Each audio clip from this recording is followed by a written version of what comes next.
समय इंटेक की ताकत 5वें नंबर पे थी, 24,000 की सदस्यता थी।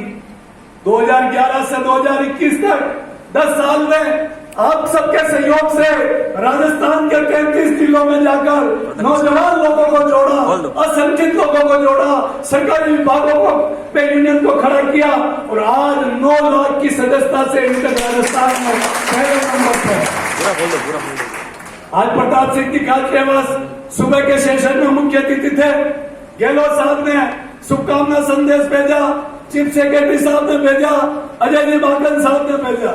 ये आज इंटेक को जो प्यार मोहब्बत स्नेह दी और खुद भाया जी हमारे बीच में केवल सुबह 9 बजे आपसे मिला मैं और मैंने आपको निवेदन किया। माननीय मंत्री महोदय एमएलए साहब को मैंने कहा इंटेक के कार्यकर्ता काफी लोग चले गए खाना खा के आपके इंतजार में। ये हॉल भरा हुआ था, बाहर पब्लिक खड़ी थी, लेकिन इसलिए यह सभा रखी है कि इंटेक ने इस चुनाव में, दोनों उपचुनाव में समर्थन की घोषणा प्रताप सिंह जी की मौजूदगी में की और आपके समय भी यह विश्वास दिलाना चाहते हैं कि आपकी दोनों सीटों पर 9 लाख इंटेक के कार्यकर्ताओं की ताकत और फौज और सेना पूरे क्षेत्र में जाकर काम करेगी और दोनों सीटें जिताकर आपकी कोशिश। आपने पिछले समय जो हमारे RSLM के 22 साथियों का स्थानांतरण हो गया और आपने उन सभी साथियों का स्थानांतरण रुकवाकर ये इंटेक को आपने जो ताकत दी है, मैं भाया साहब आपका जीवन पर आभारी रहूंगा। वो ऐसे नेता है, सरल व्यक्ति के धनी है, आध्यात्मिक और धार्मिक प्रवृत्ति के व्यक्ति है कि आप पूजा पाठ और पूरा लोगों की, गरीबों की सेवा करने में लगे रहते हैं। RSLM की यूनियन हमारी 60 साल से 3 बार मान्यता के चुनाव हुए, बीजेपी के पूरे नेता गुलाब जी ने नेतृत्व संभाला, फिर भी 3 बार इंटेक ने उनको शिकस्त दी। 60 साल के इतिहास में एक भी बार बीएमएस को मान्यता नहीं।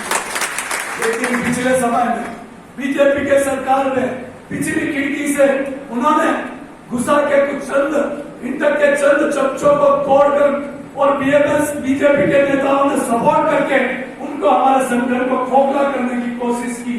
हमारी यूनियन ऑफिस पे जबरन प्रशासन ने ताला लगवा दिया, हमारी कानून लीगल मान्यता नहीं हुई, उसको रुकवा दिया, हमारे मांग पत्र पे वार्ता नहीं करते। ऐसा हरदर्मिता का खेल 10 साल से चलता है। आपके आने के बाद आपने विकास भाले जी को मेरे लिए बोला, 2 मीटिंग हुई, लास्ट निर्णायक मीटिंग में फैसला भाले साहब करने वाले थे, उनका स्थानांतरण हो गया और वो चले गए, वरना उस समय 3 चीजें हमारे पक्ष में करने के लिए तैयार हो गए थे। मैं रेड्डी साहब आए, उनको लोगों ने मिसगाइड किया, वो चीज को समझ नहीं पाए, लेकिन आपने कोटा में बुलाकर हमको आमने सामने बिठाकर उनसे रूबरू पॉइंट टू पॉइंट मीटिंग कराई और सारे मीटिंगों में तर्क में हमारे मणि पॉइंट टू पॉइंट सारी चीजों का तर्क के साथ, लीगली समझौते के साथ, हाईकोर्ट के जजमेंट के साथ सारा प्रस्तुतिकरण किया और मंत्री जी उससे संतुष्ट हुए और उन्होंने उनको निर्देश दिए। आपके निर्देश पर 20 तारीख को हमारी मीटिंग होने वाली है, लेकिन मैं आपसे निवेदन करना चाहता हूँ आचार संहिता समाप्त हो जाए। आपकी अध्यक्षता में जैसे पीटी गल्ला जी ने, जैसे टीकाराम जी जूली ने, जैसे अन्य मंत्रियों ने, हमारे प्रताप सिंह जी ने हमारे संगठन के साथ उनकी अध्यक्षता में मंत्री जी ने मीटिंग की, ऐसी आपकी अध्यक्षता में 30 तारीख के बाद आपकी अध्यक्षता में मीटिंग हो, जिसमें इंटेक की कार्यकारिणी एक तरफ बैठे और RSLM का मैनेजमेंट एक तरफ बैठे और दूध का दूध पानी हो जाए और हमको न्याय मिल जाए तो हम आपके बहुत शुक्रगुजार होंगे। मैं ज्यादा वक्त नहीं लेते हुए आपने अपना अमूल्य समय चुनाव में से निकालकर इंटेक को और मुझे व्यक्तिगत आशीर्वाद देने के लिए पधारे।